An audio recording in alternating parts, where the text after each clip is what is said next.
İqbalnamə, İskəndərnamə əsərinin ikinci hissəsi. Amma əsərə ikinci hissəsinə başlamamışdan əvvəl əsərin təhlili ilə bağlı bir-iki məsələni deməliyəm. Bir, əsərdə İskəndər bizim o hissələrdə vermirlər, amma əsərin təhlilində verirlər.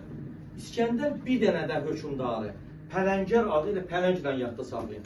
Pələngər adlı hökmdarı qonşu dövlətləri talan edən, qonşu dövlətlərə hücum edən Pələngər adlı bir hökmdarı məğlub edib, onu da yadda saxlayın. Əsərdə döyüş səhnələri, indi mən danışmasam da, əsərdə döyüş səhnələri canlıdır. Bunu yadda saxlayın. Əsərdə Nizami həm öz xalqımızda, yəni yerli xalq, həm də ki, başqa xalqlar haqqında ədalətlə, hörmətlə danışır. Onu da yadda saxlayaq. Nüşabiyə açıq-aşkar rəğbət vardı, onu da dedik. Sonra Daranın əsərdə Dara öz xalqının taleyini zülümkar insanlara buraxmışdı. Zülümkar insanlar öz xalqını məhv eləyirdi, zülm eləyirdi, onu da yadda saxlayaq. Və xüsusi bir məsələni də deməliyəm. Əslində əsərimiz poemadır və yaxud epik lirik janrdadır. Yəni formadadır, məsnə formasındadır, yəni ikilik formasındadır, fars dilindədir əsərimiz. Və əsərdə bu tipli əsərlər, əgər hadisələr geniş verilibsə, əsərin baş qəhrəmanı haqqında geniş danışılıbsa, anadan olmağından ölümünə qədər verilibsə, belə əsərlərə poema da deyə bilərlər, başqa cür mənzum roman da deyə bilərlər. Deməli, biz İskəndərnamə poemasına poema da deyə bilərik, yazılış formasına görə məsnəv də deyə bilərik və epik lirik janr da deyə bilərik, belə də deyə bilərik və bir də ki, hadisələrin geniş olduğuna görə obrazların sayı da təbii ki, çoxdur və baş qəhrəmanın həyatı haqqında geniş danışıldığına görə burada da əsərimizi nə deyə bilərik? Mənzum roman deyə bilərik. Bunu yadda saxlayaq əsərimizə. Deməli, İskəndərnaməyə başqa cür nə deyə bilərik? Mənzum roman deyə bilərik İskəndərnaməyə. Gəldik növbəti digər məsələlərə, artıq keçək İqbalnamənin özünə. Əsərimizdə elmi, fəlsəfi, etik məsələlər də var. İctimai, fəlsəfi, etik məsələlər də var. İqbalnamə təbii ki, hissəsi başlayır dastanın başlanğıcı ilə, bölmələrin adı ilə eləyir. Evdə də oxuyanda çalışın, hər bölməni yazın, məsələn, İqbalnamə, dastanın başlanğıcı, kitabın başlaması, İqbalnamə belə başlayır. Kitabın başlaması, onu yazın, sonra oradan 3 dənə, 4 dənə, 5 dənə cümlə seçim yazın, elə əzbəriyin. Elə daha yaxşıdır. Görək bu kitabın başlanması hissəsində nə verirlər? Göstərilir ki, İskəndər, və məsələn, mən sizə deyirəm, siz elə də yazanda elə yazın. Bir, İskəndər özü elmlə məşğul olur. Ətrafında da 7 dənə alim var. 7 alimin 7-si ilə də elmlə məşğul olur.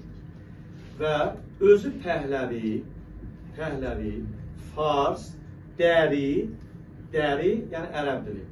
Bu dillərdə də, Yunan dilində də, 4 dildə də kitabları oxuyur. Dünyanın bütün dillərində olan kitabları Yunan dilinə tərcümə elətdirir. Hətta özü 2 dənə də kitab yazır. Bizə əvvəlki PDF-lərdə var idi, indi artıq düşmür. 2 dənə də kitab yazır, özü var. İskəndər özü əsər yazır, kitab yazır. Və İskəndər alimlərlə məsləhətləşir, özü də öz elmin artırır. Amma onu yadda saxlayın. İskəndər əsərimizdə ideal obrazdır. Çünki öz üzərində daim işləyir də, oxuyur, təhsil alır, sonra hələ də öyrənir. Hökmdardır da, hökmdar olsa da öyrənir. Dünyanın bütün dillərindən olan əsərləri tərcümə elətdirir. Özü 4 dildə kitabları oxuyur, bəyənir. Bunlar hamısı İskəndərin daha da özünün ideal obraz kimi göstərməsidir. Amma İskəndər qüsurlu obrazdır. Qüsuru da var idi, səhvləri də var idi. Səhvlərindən birini sizə deyim. Qarşıda birini də deyəcəm. Adətən bizə birini deyirlər. Bu yoxdur bizim kitabda. Yazıblar ki, kitabda qüsurları da var. Qüsurundan biri odur ki, 7 dənə alimin birin ayaqla, yəni təpi deyirik də, təpi ilə, yatmış alimi təpi ilə oyadır. İndi hökmdar olsa da, bu bunun mənfi cəhətidir. Sizə başqa mənfi tərəflərini də deyəcəm. İskəndərin bir dənə mənfi tərəfi olmur bax. Digər mənfi tərəflərini deyəcəm. Gəldi İqbalnamədə ikinci hissəyə, ikinci bölməyə deyək. İkinci bölmə belədir, İskəndərin peyğəmbərliyə çatması. İskəndər bayaqlar başda proloq hissəsində demişdim ki, İskəndər dastanın xülasəsi İskəndərin Cahangirlik aldı proloq hissəsində demişdim ki, neçə yaşında hökmdar olub? 20-də hökmdar. Neçə yaşında peyğəmbər olub? 27-də. 27 yaşında peyğəmbərliyə çatır. Və bunu peyğəmbərliyin eləyən bir mələk. Mələk gəlib buna vəh deyirlər də. Vəh gətirir və xoş xəbər. Kitabınızda xoş xəbər oxuyarsınız. Və bunu peyğəmbərliyə çatdırın deyir. Bilirsiniz ki, bütün peyğəmbərlərin missiyası olub. Öz yolu, öz istiqaməti olub.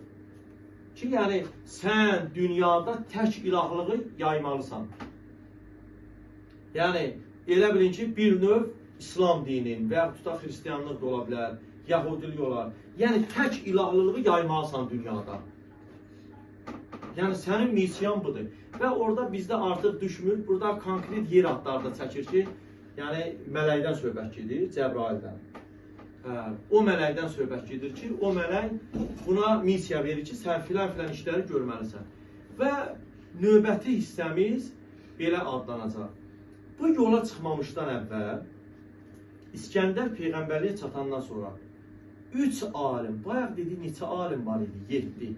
3 alim buna namə yazır. Namə əslində məktubdur, amma burada belə deyək də kitab kimi, məsləhət kitabı kimi bir kitab yazır. 3 nəfər alim. Ərastu, Əflatun, Sokrat. Üçün də əzbərləyək. Ərastu, yəni Ərastun deyirik, amma orada Ərastudur. Ərastu, Əflatun, Sokrat. Buna 3 dənə namə yazırlar. Bu namələr nə edirdi? Təbii ki, tədbir olaraq başına bir iş gələcək. Bu səyahətə çıxır axı. Peyğəmbərliyin qəbul elətdirmək üçün buna missiya veriblər ki, sən Peyğəmbər kimi özü təqdim eləməlisən. Yəni, insanları dinə cəlb eləməlisən. Allahın təkliyinə inandırmalısan. Bunun missiyası bu idi. Bu yola çıxır. Peyğəmbərlik səfərinə çıxanda başlıq belə gedir. Siz də başlığı belə ayırarsınız. İskəndərin peyğəmbərlik səfərindən çıxışı. Peyğəmbərlik səfərinə gedəndə öz taxtın oğluna həvalə edir. Öz taxtın kimə verir? Oğluna. Amma oğlu da yaşca balaca olduğuna görə oğlunu da anasına tapşırır. Anasına deyir ki, yəni uşaqdan müğayət ol, yəni oğlundan müğayət ol və deyir, dövləti ədalətli idarə eləmək lazımdır. İnsanlarla necə rəftar eləmək lazımdır? Yaxşı rəftar eləmək lazımdır. Çünki deyir, mən əgər geriyə qayıtsam, insanlarla xəcalətli olmayam. Anasına deyir, dövlət amma kimə tapşırmışdı? Hökmdarlığın təbii ki, öz oğluna verir. Amma anasına da tapşırır ki, xalqla necə rəftar edin? Yaxşı rəftar edin. Deyib, uşaqlar, bu gedir Peyğəmbərlik səfərinə. Peyğəmbərlik səfərinə getdiyi yerləri həmişə ardıcıllıqla yadda saxlayır. 1. Məqduniyyə adlı bir yerə gedir. Ölkə, yer, bölgə deyək. Adlarını yadda saxlayaq. 3 dənə mığla yadda saxlayaq. Məqduniyyə 1, Misir 2, Məqdəs 3. Məqdəs yəni müqəddəs yer. Deməli 3 dənə oldu. 3-ü də mığla. Yadınızdan çıxsa 3 dənə mığla. Məqduniyyə 1, Məqduniyyə 1, Misir 2, Məqdəs 3. Məqdəs deyəcəm, müqəddəs torpaq, deyəcəm nədir? Bu Məqdəsə gedir. Məqdəsdə insanların bir neçə nəfər insan ölkənin hökmdarından narazı idilər. Hakimlər. Hakimlər narazı idilər. Gəlib İskəndərə şikayət edirlər. İskəndər də həmin orada Beytül Müqəddəs. Beytül Müqəddəs ilə Məqdəsdən eynidir. Bilirsə hara? İndiki Fələstin. Qüdsdən söhbət gedir. Məqdəs müqəddəs yerdir. Beytül Müqəddəsdə elə bu da müqəddəs yerdir. Beytül Müqəddəs elə müqəddəs yerdir. Və həmin hakimi məğlub eləyir və Qüdsdə onu çarmıxa çəkir. Çarmıxa çəkir. Hakimə çarmıxa çəkir ki, insanlara göz dağı olsun ki, belə hakim olmamalıdır. Deməli, bir dənə bunu yadda saxlayaq. Məqduniyyə gedir, Peyğəmbərlik səfərindən çıxanda. Misir 2, üçüncüsü Məqdəs. Məqdəs yəni müqəddəs torpaqlar. Məqdəsə başqa adla da Beytül Müqəddəs, Müqəddəs Məqdəs, Samidlərin eyni köşkdən yarandığına bir dənə diqqət eləsəz, orada da var. Bir də Qüds şəhəri. Qüdsdə də həmin o hakimi çarmıxa çəkir. Bundan sonra İskəndərin yolculuğu davam edir. Yəni bir yerdə qala bilməzdi də İskəndər. Çünki bunun missiyası var idi. Bu gedir öz missiyası, yəni vəzifəsini dalayacaq. Getdiyi növbəti yer belə bir yerdir. Baxın, bu növbəti yerə baxın.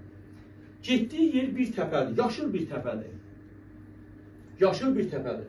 Təpənin ətrafı dağlarla əhatələnir. Burada keçidləri var, amma keçidlərin qarşısı daşdır. Yəni daşlarla, yekə daşlardır. Bir dənə dar bir cığır var. Dar bir yol, cığır dediyimiz yol deməkdir. Dar bir cığır var. Bu cığırdan baxır ki, İskəndər getsin, getməsin, amma bunun missiyası var idi axı. Gedə bilərdi, amma başına nə gələcəyin bilə bilməzdi. Missiyası yarımçıq qalardı axı. Ona görə fikirləşirlər, yanındakı alimlərlə, başçılarla məsləhətləşirlər ki, biz neyniyək? Yanındakı adamlar, başçılar buna deyir ki, ən yaxşısı etibar elədiyimiz hünərli, vicdanlı, bir dənə qoca yaşlı bir kişi tapaq, adam tapaq. Həmin kişinin oğlu da ikisi bir yerdə geçsinlər. İkisi həmin o yerə bir yerdə geçsin. Birdən qoca kişiyə nəsə olsa, oğlu ondan bizə xəbər gətirər. Doğrudan da bir yaşlı bir adam tapırlar. Yaşlı bir adam tapırlar, yaşlı bir kişi olur. Və kişinin oğlu ilə bir yerdə həmin o yerə göndərirlər. Bir gün sonra, getdiyi gün səhərsi, bir gün sonra həmin uşaq qayıdır, amma kişi qayıtmır. Oğlan qayıdır, gətir İskəndərə bir dənə vərəq verir ki, bunu kişi yazıb. Kişi yazıb verim sənə. Və İskəndər bundan soruşanda ki, yəni nələr baş verib, orada nə gördünüz, nə görməmsiz?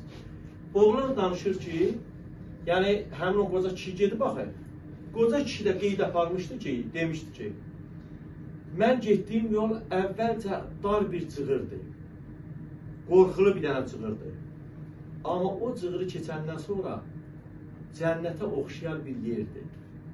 Orada heç bir pislik, heç bir bəla olmaz. Mən o cənnətdən, yəni cənnət kimi yerdən qayıtmaq istəmirəm. Yəni gəlmirəm də. Sözün qısası gəlmirəm. Kişi deyib ki, gəlmirəm.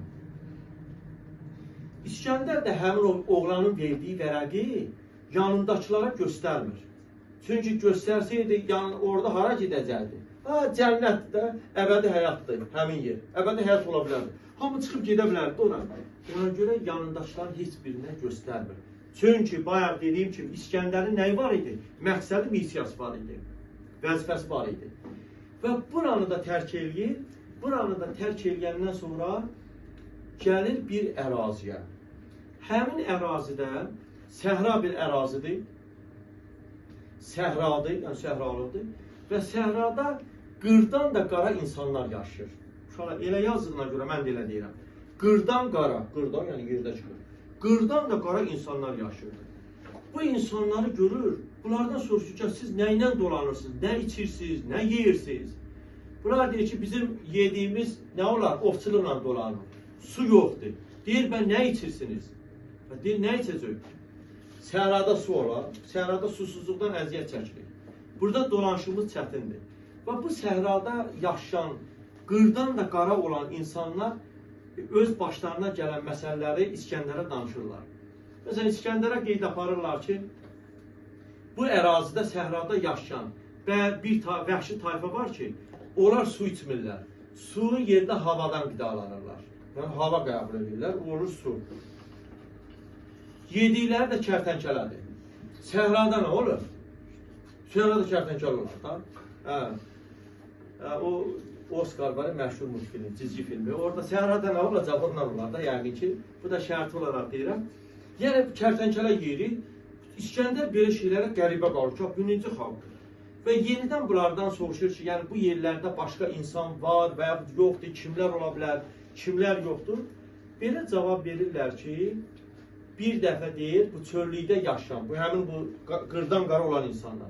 Bu çöllükdə yaşayan insanlarla qarşılaşdıq, soruşduq ki, bu yerlərdə bizdən başqa insanlar yaşayıblarmı? Və həmin insanlar qayıtdılar, dedilər ki, bir yer var, uzaq bir diyardır. Həmin diyarda ağbəniz insanlar yaşayırlar. Özləri də 500 ildən çox yaşayırlar. özləri də qocalmırlar. İskəndər də belə bir şeylərə təəccüb qalır və həmin o qırdan qara olan cəmaata deyə yazğı gəlir. Və İskəndər onlara kömək edir. Görək nə kömək edir. İskəndər qırdan qara olan insanlara kömək edir. Bir, həmin insanlara naz-nemət verir. Yəni, böyük ehtimalla yeyib içmək bunları verir, yemək, müxtəlif təamlar verir. İkincisi, onlara qayda qanunu öyrədir. Yəni, yaşamaqla bağlı qayda qanunlar və ayinləri öyrədir. Və onları ibadətə cəlb edir. Allaha inanmağa cəlb edir. Dinə inandırır bunlara. Görürsünüz, bunun missiyası bu idi də. Bəs görəsən, qırdan qara olan insanlar İskəndərə necə kömək edirlər? Qırdan qara olan insanlar İskəndərə belə kömək edirlər. Səhradan çıxmaq üçün yol göstərirlər. Səhralıq idi axı. Səhradan çıxmaq üçün yol göstərirlər ki, bu yolla get.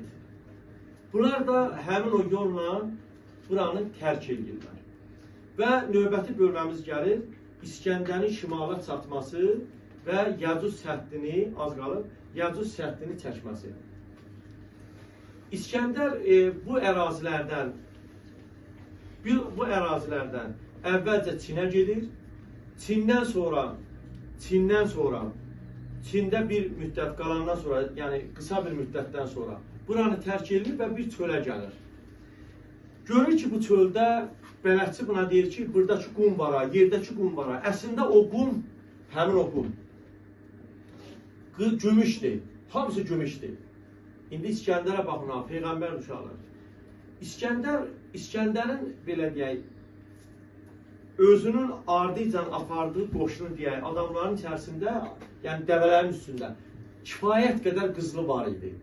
Yəni ehtiyatı var idi. İskəndər istəmirdi ki, yanındaşları desə ki, bu gümüşdür, hamı insandır da, hamı gümüşü yığar. Gümüşü də nəyin üstə yığacaqlar? Dəvənin üstünə. Dəvə də yorula bilər, uzun bir yol gedirlər. Ona görə İskəndər demir, amma İskəndərin ikinci qüsuru məqamı mən sizə deyim, onu öyrənin. İskəndər bir neçə dəvəyə gümüşdən yenə güclənir. Amma İskəndərin ehtiyacı yox da. Gümüşdən baxa nəyi var idi? Kifayət qədər qızılı var idi, amma insandır. Baxın, İskəndərin qüsurlarından biri, təbii ki, nəfsdir, tamahdır. İskəndərin qüsurlarından da biri babadır. Təbii ki, ideal obrazdır, amma qüsurları da var. Gümüşdür, bir-iki dənə də dəvəyə güclərdir ki, gümüşdür də. Və bu da yenidən düzəlir yola. Gəlib bir tayfaya çatırlar və görürlər ki, həmin tayfa, belə deyək, Allaha inanandılar, beyət eləyənlərdirlər. Amma Peyğəmbərləri yoxdur. Peyğəmbəri qəbul eləməyənlərdir. Peyğəmbəri qəbul eləməyənlər var. Bu tayfaya öz Peyğəmbərliyin qəbul elətdir və həmin insanlar da görürlər ki, həmin o tayfa, görür ki, İskəndər ədalətli bir insandır və ədalətli olduğuna görə bunun Peyğəmbərliyi qəbul eləyirlər. Amma buna deyirlər ki, bizim bir problemimiz var. Problem odur ki, Yəcüc adlanan insana oxşar varlıqlar var. Boyları bir qarışdır, amma gücləri fil gücüdür. Üzləri insan üzüdür, amma burunları yoxdur. Burun hissəsi yoxdur. Bir dənəsi onların, öləndə 1000 dənəsi doğurur. Özləri öləndə elə yığılışıb özlərini yeyirlər. Yəni, ölənlər varsa yeyirlər və bizə də hücum eləyirlər. Həmin o tayfa bizə də elə hücum eləyir. Onların güclərin bayaqları dedim, amma buna diqqət edin. Bunlar həmin bu Yəcüc tayfası, Yəcüclər, süsdülər. Bunlar süsdülər. Kitab cümləsində yazıb ki, bunlar süsdülər. Süsdülər nədir? Burada nə demək istəyir? Deyir ki, biz harasa qaçıb dağa qaçanda, dağa çıxanda, qaçıb dağa çıxanda, onlar bizim ardımıza qaça bilirlər, tez yorulurlar. Süst odur. Bu Yəcüclərin mənfi tərəfində dedim. Bunlar nədirlər? Süstdülər, tez yorulurlar, dağa çıxa bilmirlər. Bu tayfanı məğlub eləmək və yaxud öldürmək nə isə eləmək lazımdır. İskəndər öz, belə deyək, vəzir vəkili ilə, ətrafı ilə məsləhətləşir və görür ki, müharibə aparsa, qoşundan çox adam ölə bilər, qırıla bilər. Axı, missiyası var idi axı. başqa yerlərdə getməli idi. Digər yerlərə, digər ərazilərə də getməli idi. Ona görə İskəndər fikirləşir, müharibə aparmır, Yəcuzlara qarşı müharibə aparmır və orada Poladdan sərd çəkdirir. Və Poladdan sərd çəkdirir. Kimin vaxtı olsa, uşaqlara həmişə deyirəm, Yəcuz Məcuzlarla bağlı YouTube-da kifayət qədər, belə deyək də, tədqiqat aparılmış mövzudur. 13-14 dəqiqəlik xüsusilə Türk YouTuberlər tərəfindən tədqiqat aparılmış mövzudur. Onunla bağlı belə deyək, baxsanız daha yaxşı olar, daha bu mövzu ilə də əlaqəli bir məsələdir. Bu hissəni də dedik və bundan sonra İskəndər təbii ki, yenə burada qala bilməzdi, şimala doğru yola çıxır. Və qoşunu gəlir, bir əraziyə çatırlar ki, belə bağ, bostan, hər tərəfdə meyvə olan yerdir. Amma bir nəfər sahibi yoxdur bunun. Heç kəs elə bir sahibi yoxdur. Hər tərəf açıqlıqdır, bağlar hər tərəf açıqlıqdır, bizi kimi hasara alınıblar. İskəndərin bir adamı meyvələrdən birini qoparanda qıcı olur, bədəni qıcı olur, quruyur bədəni. Görürlər ki, qoyun otlayır, indi insandır da, tamamdır. Qoyunlardan birini götürmək istəyir ki, qoyundur da, çöldə bayırda otlayır, qoy kəsib yərik, həmin adam qızdırma xəstəliyinə tutulur. İskəndər deyir ki, burada bir sir var. Heç kəs, heç nəyə əl vurmasın. Və həmin bu məmləkət deyək, ölkə deyək, şəhər deyək, ora gəlir. Gəlir, bunu yaxşı qarşılayırlar. Həmin o şəhərin, ölkənin, ağsaqqalları, böyləri. Bunu İskəndəri yaxşı qarşılayırlar. İskəndər bunlardan soruşur ki, sizin axı qapınızda heç bir qıfıl yoxdur. Sürünün üzərində heç bir adam yoxdur, nəzarət heç kəs yoxdur axı. Belə ölkə olar, belə şəhər olar. İskəndərə cavab verirlər. İndi burada bir o qədər vaxtımız yoxdur. İndi baxın görək, İskəndərə həmin ölkənin, həmin o şəhərin ağsaqqalları nə deyir? Bizdə deyir, baxın, bizdə heç xəstəlikdən ölən olmaz. Bizdə xəstəlik olmaz. Bizdə oğurluq olmaz. Bizdə xəbərçilik olmaz. Hamısını qısa şəkildə deməyə çalışacağım. Oğurluq olmaz. Bizdə xəbərçilik olmaz. Bizdə bir nəfər əsəb keçirsə, ona məsləhət verərik. Bizdə hər bir şey bərabər paylanar. Yəni, nə məhsul varsa bərabər paylanar. Bizdə məhsulumuzu əkərik, sonra onu Allaha tapşırarıq. Məhsulumuzu əkərik, Allaha tapşırarıq. Başımıza bizə nə gəlirsə deyir, hamısına şükür eləyərik. Yəni, insan başına nə gəlirsə deyir, hamısına biz şükür eləyərik deyir. Biz hamısına şükür eləyərik, nə başımıza gəlibsə. Və bizdə deyir, ölənə heç vaxt yas saxlamalıq. Çünki görürük ki, bu mənasız bir işdir. Bizdə heç bir cavan adam ölməz. İnsan təbii ki, müəyyən yaşa çatar, ondan sonra ölər. Və bunların hamısının səbəbi Allaha şükür eləməyimizdədir.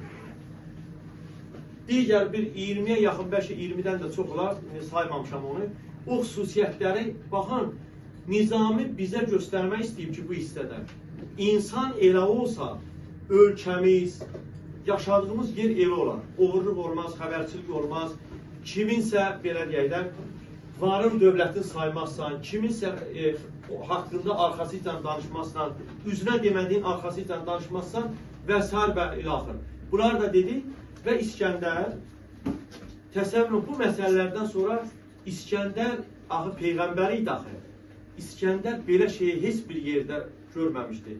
Heç Xosrovnamədə də, kitab adıdır, Xosrovnamədə də oxumamışdı. Heç bir yerdə belə bir şey görməmişdi, oxumamışdı İskəndər. Ona görə İskəndər utandı. İskəndər öz peyğəmbərliyini deməyə utandı. Çünki necə deyə bilər ki, mən peyğəmbərəm? Öz ordusunda oğurluq var idi axı. Qızıl gümüşlər yığmışdı axı. Axı öz ölkəsində belə yaşamırdılar. Buna bizim köhnə kitablarımızda Xoşbəxtlər ölkəsi adı verirdilər. Xoşbəxtlər ölkəsi. Və belə bir ölkədə də təbii ki, qala bilməzdi. Amma yadda saxlayın. İskəndər burada öz peyğəmbərliyini etmədi izhar. İzhar kitab cümləsidir. Yəni demədi. Zahirə çıxartmadı, demədi. Belə şey demək olar. və ürəyinə gəldi ki, kaş mən elə bax bu ölkədə, bu məmləkətdə, bu yerdə, bu diyarda yaşayardım. Ürəyindən keçdi ki, elə mən gərək burada yaşayardım, bu məmləkətdə. Amma təbii ki, missiyası var idi, geriyə doğru qayıdır. Geriyə doğru qaydanda özünü xəstəliyi tutur. İskəndəri qızdırma xəstəliyi tutulur və bütün yanındakı alimlər hamısı nə qədər yığılışır, dərdinə çarə eləyə bilmir. İskəndər, həmin bölmənin adı İskəndərin vəsiyyətnaməsidir, vəsiyyətidir. İskəndər vəsiyyət edir. İskəndər özü vəsiyyət edir. Təbii ki, vəsiyyəti nə olacaq? Vəsiyyəti artıq bu dünyadan köçür. Deyir, məndən soruşsalar ki, bu dünyada nə gördün, neynədin? Deyərdim ki, bir günlük uşaq kimi. Bir günlük uşaq kimi. Yəni, bu tutaq 30 neçə il yaşayıbsa bu adam, bunu neçə günə olur? Elə bildim ki, bir günlük körpə uşaq kimi. Bir gün dünyaya gələn bir uşaq kimi hiss eləmişəm. Görürsən, bir günlük. Bir gün nədir ki, 24 saatdır da maksimum. Heç o uşağın yaddaşı da olmaz. Görürsünüz, insan həyatı bir günə bənzədir. Və öz anasına vəsiyyət yazır. Yəni bizdə İqbalnamədə sonuncu bölmədə bu hissədir. Anasına vəsiyyətnamə yazır. Anasına yazır ki, anacan deyir. Mənim üçün yas saxlama. Mənim üçün yas saxlama deyir. Mənim yasımı tutma deyir. Ağlama. Amma yox əgər deyir, yasxana açmaq istəsən, yəni çadırda belə deyək, yasxana açmaq istəsən deyir, bütün oradakı cəmaatı dəvət elə, yesinlər, içsinlər, amma deyir, mənim üçün yas saxlama. Mənim üçün deyir, ağlama deyir. Və təbii ki, o demək istəyir ki, bir gün bu dünyaya gələn adam bir gündə nə edəcək? Vəfat eləyəcək, öləcək, köçəcək, bu dünyanı tərk eləyəcək. Və bitirirəm, İskəndər vəfat eləyir və İskəndəri belə deyək, dəfn eləyirlər, aparıb dəfn eləyirlər İskəndəriyə şəhərində. Və burada Nizami keçən dəfəki əsərlərimizin birində də demişdim. Sultan Səncər və Qarda da demişdim. Nizami özünə müraciət eləyir ki, bəsdir deyir, Nizami deyir. Yəni, bəsdir deyir, Nizami deyir. Həm deyir, qorxutdun, həm özünü, həm də özgəsini qorxutdun. Bəsdir deyir Nizami.